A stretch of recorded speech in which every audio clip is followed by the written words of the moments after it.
Hello everyone, welcome to this special Rangers Review broadcast. I'm delighted to say we're joined by Andy Scott, the sculptor of the famous John Greig statue outside Ibrox Stadium, all the way from Los Angeles, no less as well. Andy, it's great to have you on. Thank you very much for having a little chat with us. Absolutely, a huge pleasure to be with you this morning. Thanks very much for thinking of me and inviting me to take part. Yeah, we're having a wee bit of a heat wave over here in the UK, Andy. What's it like over there in LA? Actually, it looks like you've been getting it worse than we have, to be honest. Certainly from what we see in the media, but the weather here, I hate to say this to you over there, but the weather here is kind of boring. It's just beautiful and sunny every single day. No, we've only been here for a couple of months. Before that, we were in Philadelphia, where it gets extremely hot and extremely cold. So this is a bit nicer. Yeah. I hope everybody's been coping with the weather back in Glasgow. And of course, you've not lost your accent. Have you been over in America for a fair while, Andy? We've been here going on for 6 years now. We were 5 years in Philadelphia, and as I say, we just moved over here. Actually, just over 5 years in Philly, and we decided a bit of change of scenery. So we came over here at the West Coast to see if we could crack the market over here. And it's been good. I'm pleased to say that it hasn't deterred any commissions from the UK, from Scotland. Most clients have been quite happy. These days we live in a global village, so it's been easy to keep in touch with clients, and shipping stuff just takes maybe a couple of weeks longer in a container, but it's not put anybody off. And I've done actually some quite nice projects since we moved across in the UK. So it's been absolutely fine. What it has done is it's opened up the American, we hope it's beginning to open up the American market for us a wee bit, and hopefully we'll bring on some new projects over here. But it's been great. It's worked out very well for us. Yeah, fantastic. Well, I mean, the reason we've got you on, Andy, was speaking off air. I had a great chat with Senga Murray recently, and she spoke highly of you. So I was keen to get you on just to discuss the statue itself. In terms of a bit of background for you, for maybe folk that may be unfamiliar, but I mean, was art always something that you were looking to get involved in, and being a sculptor, was that always a childhood dream of yours? Aye, pretty much. I went to school at Bellahouston Academy, just along the road from Ibrox, actually. It was just about.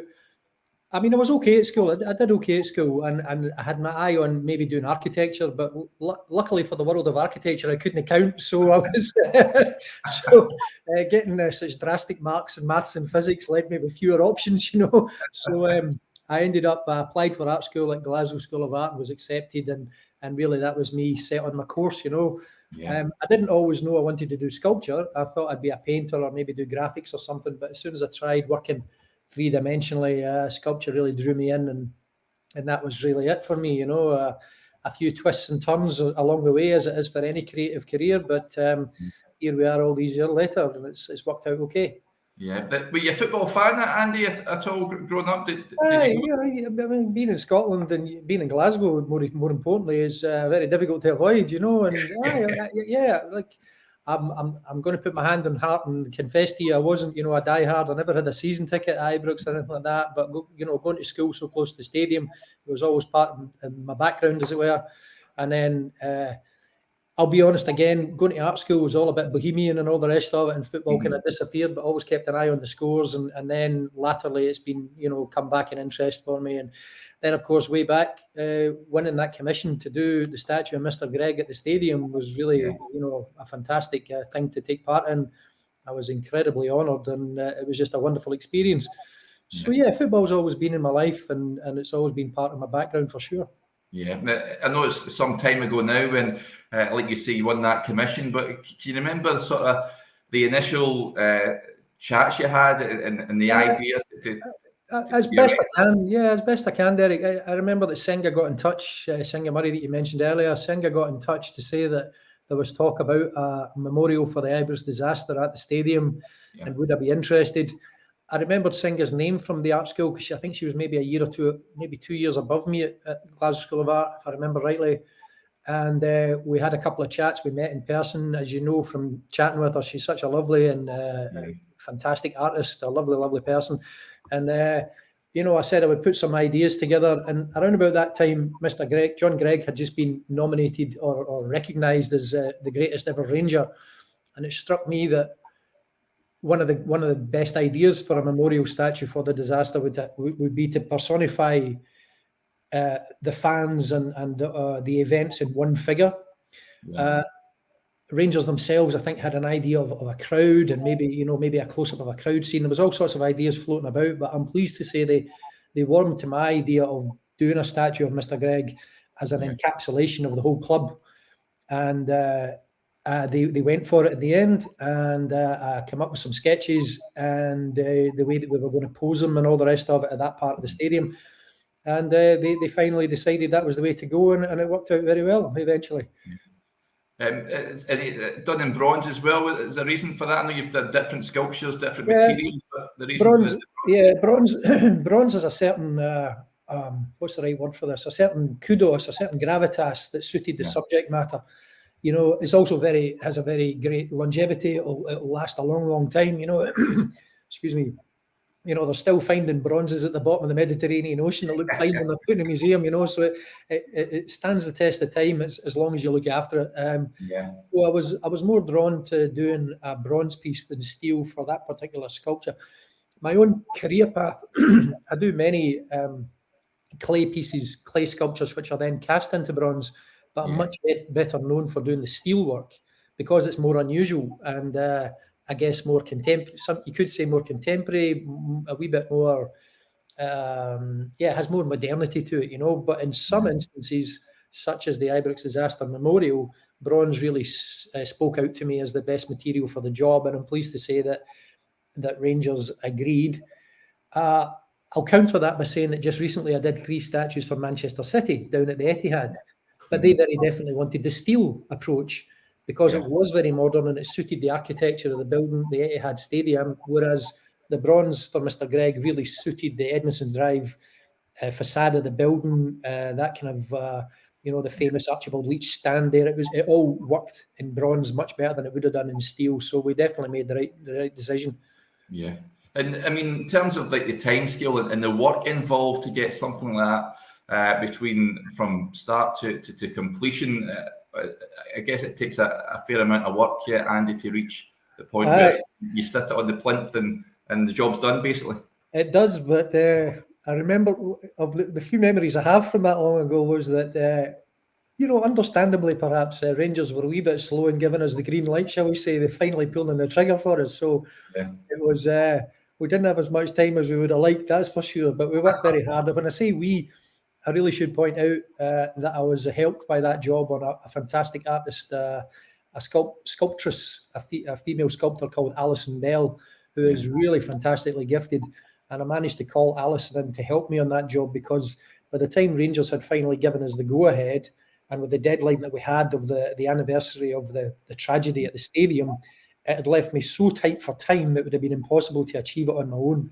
So I had to call in Alison, and she was fantastic, and the two of us worked very hard on it, and we pulled it off, and it worked very well in the end. But I could have done with a wee bit more time, but necessity is the mother of invention, as they say. I mean, the statue itself is iconic, but in terms of the sort of selection process, and obviously John Greig, because he was a captain at the time, but in terms of that sort of image, was it a bit of sort of consideration, taking a wee bit of time to choose that sort of image of him holding the ball? Very much so, Derek. Yes. I did. I thought it was much more appropriate and much more poignant to have him posed the way he is. What I did was I kind of imagined that Mr. Greig would be standing like in a moment's silence, as you often see at matches for, when some tragedy or they've lost a great player or whatever. So I quite deliberately posed them as if at a moment's silence. I was very conscious that Mr. Greig had to attend many of the funerals, or as many as he could have, which must have been well, you and I can't imagine what that must have been like for him and the other players who represented the club who had to do that. So I chose to do that to give some degree of pathos and I guess emotional impact for the sculpture without, how will I put it? Sometimes you see memorial statue which is a bit cloying and it's a little bit over sentimental, and I wanted this to be respectful and also kind of reflect the somber nature of things and the attitude of the club and just somehow try and encapsulate the whole emotion around it. So I posed them, as I say, at a moment's silence. if you look at the statue, you'll see that he's wearing an armband on his sleeve. And he's also posed, his head is downwards, so kind of almost looking at the spectators below, but also turned ever so slightly round towards where the incident happened at the stadium. So, as I say, I didn't want to make it too cloying, too sentimental, too over the top, but just enough emotion that would capture people's hearts and be very respectful to the people who were lost. And of course, the families they left behind, So I put all of those aspects together, came up with the sketches, and I'm pleased to say that the club agreed, and most importantly, so did Mr. Greig. John himself apparently very much appreciated the idea, and it was a tremendous honour for me to have John Greig himself come to my studio and see the sculpture when we had it neared completion. That was a real high point. That was absolutely fantastic when he came up to my old studio in Maryhill in Glasgow. It really was. It was wonderful. So that was the thinking behind the sculpture. Yeah, it was about respect. Yeah, but I wanted nice that you touched on that, because I wanted to ask a bit about John Greig and sort of what his interaction was like, because I heard at the time he was maybe unsure at having the statue of himself. Sure, yeah. But to have that sort of recognition, to have this sort of seal of approval, if you like, Andy, it must have meant a lot.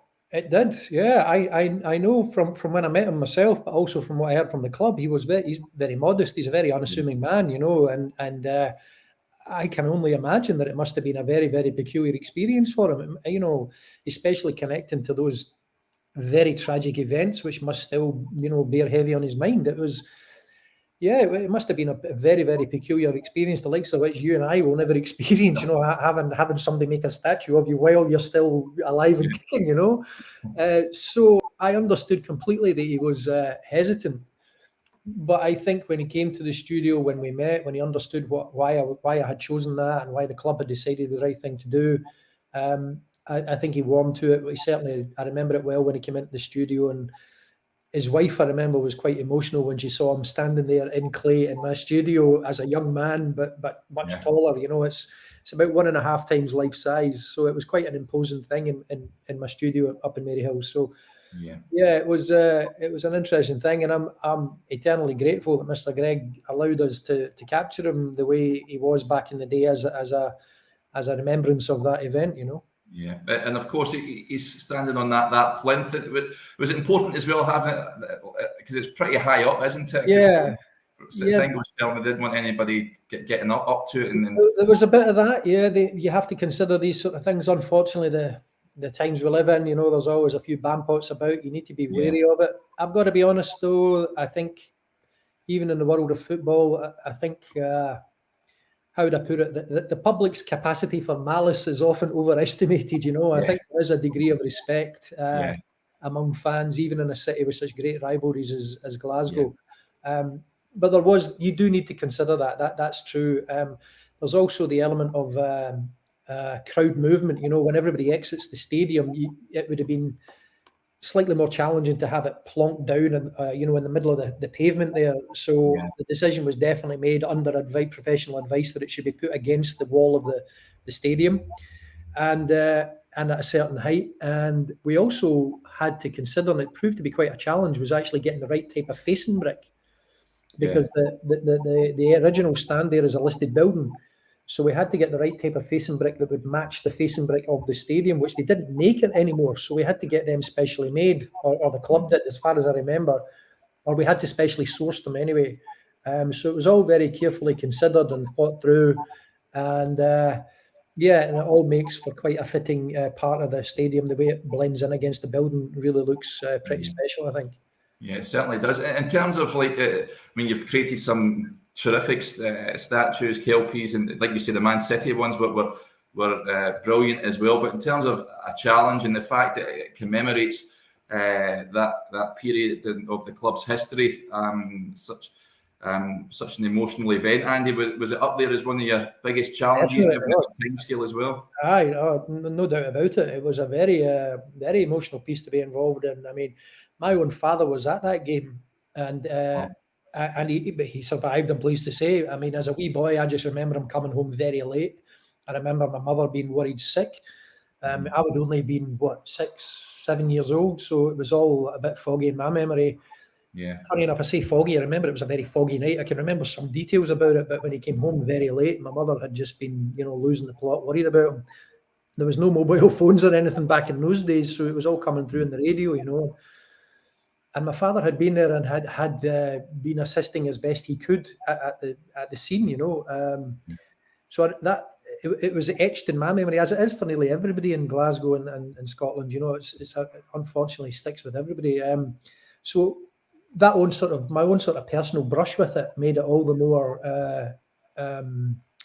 what's the right word? All the more grand, all the more spectacular. They're not the right words, all the more emotional in my own memory.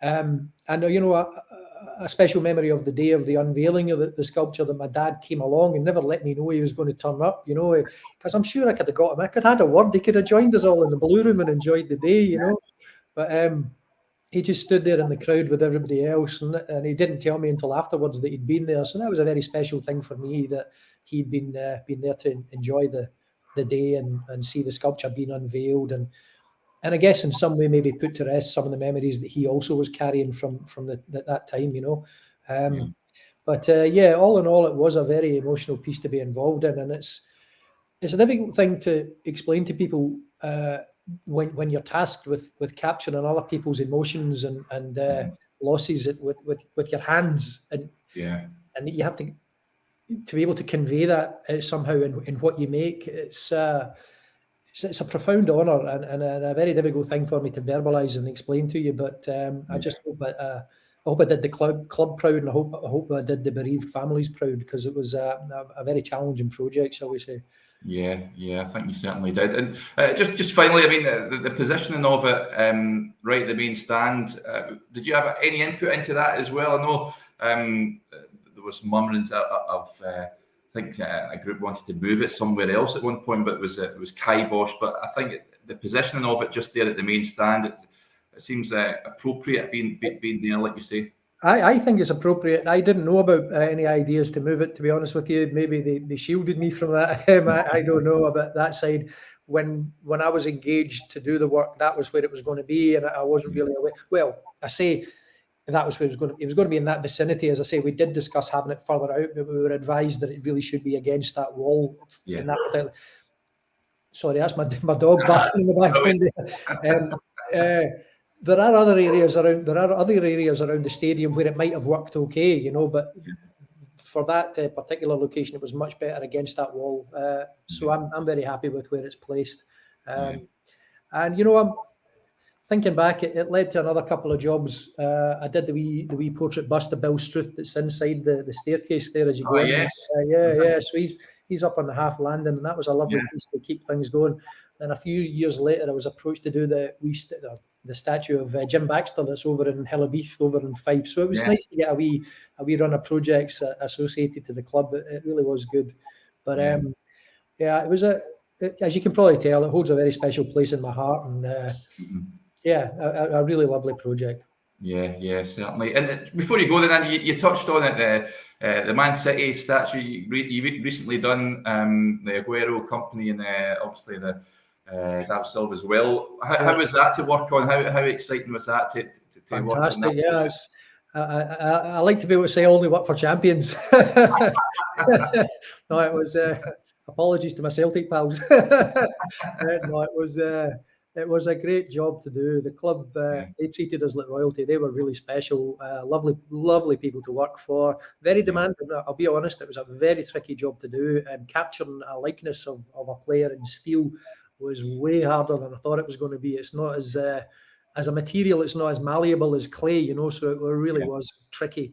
But we worked with a great team. The guys who were putting the plinth together, all the contractors down there were super. And it was a special project. And I'm hoping Kevin De Bruyne keeps going the way he's going, because I might get another one in the future. You never know. Well, fingers crossed. You never know. And I remember hearing a lot of the fans for Man City were going, where's the one of Yaya Toure? So I'm like that. Yes, please, do another one. But no, it was a real honour to do those three. It really was a special project. It was fantastic. Yeah, super. Well, it's been great having you on, Andy. Thank you very much for giving up your time and telling me all about that. It really is interesting stuff. So thank you. Absolutely not a problem. A real pleasure to chat with you. Apologies again for my wee dog getting involved in the Don't worry chat. about it. We'll get on. It was a real pleasure to chat with you, and good luck to you and everybody involved in the club. I'm looking forward to a great new season ahead, and hopefully I'll get myself over there for a game one of these 1 week. So all the best. Thanks very much for asking. I'll see you soon.